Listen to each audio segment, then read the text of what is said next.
छत्तीसगढ़ के कोरबा में नगर निगम सभापति चुनाव में भाजपा की ओर से अधिकृत उम्मीदवार तब पराजित हो गया जब यहां भाजपा काफी मजबूत स्थिति में थी।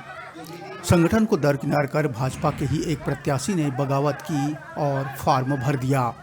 चुनाव में उसे 15 वोट से जीत मिली, लेकिन कहा जा रहा है कि चुनाव में भाजपा ने ही भाजपा प्रत्याशी को निपटा दिया।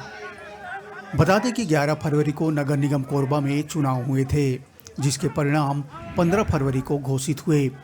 भाजपा की संजू देवी राजपूत महापौर निर्वाचित हुई, जबकि 45 वार्ड से इसी पार्टी के पार्षद जीतकर आए।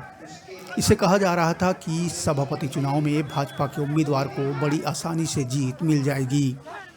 सभापति के लिए कोरबा से कई पार्षदों ने दावा किया।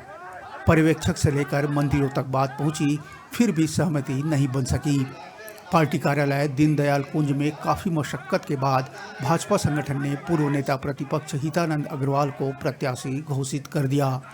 लेकिन हैरान करने वाली बात यह रही कि अधिकृत प्रत्याशी की घोषणा के बावजूद भाजपा पार्षद नूतन सिंह ने नामांकन दाखिल कर दिया।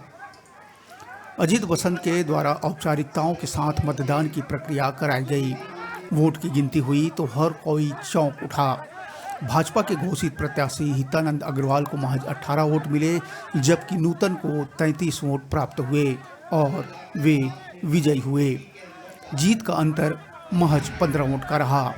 वहीं निर्दलीय अब्दुल रहमान को 16 वोट मिले। कलेक्टर ने चुनाव के नतीजों की घोषणा कर दी। छत्तीसगढ़ के अधिकांश नगरीय निकायों में भाजपा ने अपने संख्या बल के आधार पर सभापति और उपाध्यक्ष का चुनाव आम सहमति से करने में सफलता प्राप्त कर ली। इस मामले में कोरबा को लेकर अपवाद कहा जा सकता है कि यहां सभापति के चुनाव में आम सहमति नहीं बन सकी और अनुशासन की कलई खुल गई। इसके साथ ही संगठन की अंतर्कलह भी खुलकर उजागर हो गई। सभापति चुनाव के नतीजों के बाद अब हर तरफ इसी बात की चर्चा है कि राजनीति में कई ऐसे कारण होते हैं जिससे अपने लोग ही अपनों को निपटा दिया करते हैं।